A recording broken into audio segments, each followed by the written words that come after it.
नमस्कार दोस्तों। जैसा कि हम सब जानते हैं कि हमारे इस धरती पर अगर पूरे दुनिया की बात करें तो यहाँ बहुत से जाति और धर्म के लोग देखने को मिलेंगे और इन अलग अलग धर्म के लोगों का जन्म से लेकर रहन सहन और मृत्यु तक अलग अलग रीति रिवाज अपनाया जाता है, जिसमें लोग अपने धर्म या संप्रदाय के अनुसार सदियों से चली आ रही परंपराओं और प्रथाओं के हिसाब से शादी विवाह, बच्चे का नामकरण और दूसरे अन्य संस्कार करते हैं। और ठीक इसी तरह अलग अलग धर्मों में मरने के बाद लोग विभिन्न तरीकों से अंतिम संस्कार की प्रक्रिया भी पूरा करते हैं। ऐसे में अब अगर गौर करें हिंदू धर्म पर, तो हमारे हिंदू धर्म में या तो व्यक्ति के शव को जलाया जाता है या जल प्रवाह किया जाता है,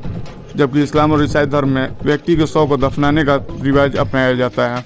वहीं जैन मुनियों के अंतिम संस्कार पर गौर करें तो यहाँ अंतिम संस्कार में लोग हर चरण में बोलियां लगाते हैं और उससे जुटने वाली रकम का इस्तेमाल लोगों की भलाई में किया जाता है। और ठीक ऐसे ही अलग अलग धर्म में व्यक्ति के मरने के बाद अंतिम संस्कार की अलग अलग प्रक्रिया अपनाई जाती है, जिनमें से कुछ संप्रदाय ऐसे भी हैं जहाँ अंतिम संस्कार के बाद पूरा परिवार मृतक के शरीर के राख का सूप बनाकर पीता है। मगर आज के इस वीडियो में हम बात करेंगे तिब्बत में बौद्ध धर्म के अनुयायियों द्वारा किए जाने वाले अंतिम संस्कार के तौर तरीकों के बारे में। अब दोस्तों, आप सभी ने यह बात तो जरूर गौर किया होगा कि आपके बचपन से अब तक में आपके खुद के और साथ ही आपके आसपास के लोगों के जीवन शैली में काफी बदलाव देखने को मिला होगा। और ठीक उसी बदलाव को देखते हुए लोगों ने समय के साथ कुछ परंपराओं को भी बदल दिया है। मगर यहाँ आपको बता दें कि बौद्ध धर्म में आज भी वही परंपरा निभाई जाती है जो सदियों से चली आ रही है। और अगर गौर करें बौद्ध धर्म के उस परंपरा पर, तो आपको बता दें कि तिब्बत में बौद्ध धर्म के संतों और साधुओं के साथ साथ आम लोगों के अंतिम संस्कार की प्रक्रिया को काफी अलग ढंग से पूरा किया जाता है। दरअसल तिब्बत में बौद्ध धर्म के लोगों में मृत्यु के बाद व्यक्ति के शव को न तो इस्लाम और ईसाई धर्म की तरह दफनाया जाता है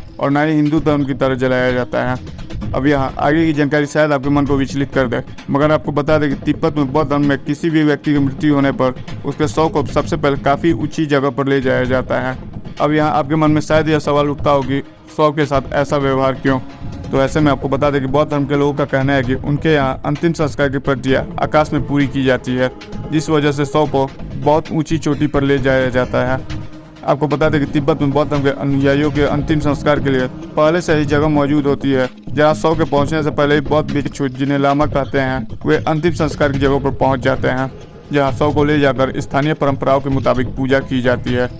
अब यहाँ आगे जो होगा वह सुनने में थोड़ा अजीब जरूर लगेगा, मगर प्राप्त जानकारी के मुताबिक एक विशेष कर्मचारी, जिसे बौद्ध धर्म के अनुयायी रोगियापस कहते हैं, वह सबसे पहले मृत व्यक्ति के शव के छोटे छोटे टुकड़े करता है, जिसके बाद शव के छोटे छोटे टुकड़े होने पर रोगियापस जौ के आटे का घोल तैयार करता है, जिसके बाद इस घोल में व्यक्ति के शरीर के टुकड़ों को डुबोया जाता है, जिसके बाद जौ के आटे के घोल में लिपटे शव के उन टुकड़ों को तिब्बत में पहाड़ों की चोटियों पर गिद्ध और चीलों का भोजन बनने के लिए डाल दिया जाता है, जिससे मृत व्यक्ति के शरीर से गिद्ध और चील मांस के टुकड़ों को नोच नोच कर खा लेते हैं, जिसके बाद बची हुई अस्थियों को पीसकर उसे बारीक कर लिया जाता है, जिसे एक बार फिर से जौ के आटे के घोल में डुबोकर पंछियों का भोजन बनने के लिए छोड़ दिया जाता है। अब फिलहाल किसी व्यक्ति की मृत्यु के बाद उसके शव के साथ यह तौर तरीका अपनाना सुनने में तो काफी भयावह लगता होगा, मगर आपको बता दें कि तिब्बत के बौद्ध धर्म के अनुयायियों के अंतिम संस्कार की इस जटिल परंपरा को मानने के पीछे एक नहीं बल्कि कई वजह हैं, जिनमें से कुछ वजहों पर गौर करें तो आपको बता दें कि बौद्ध धर्म के जानकारों के मुताबिक तिब्बत बाकी देशों और शहरों की तुलना में काफी ऊंचाई पर बसा हुआ है,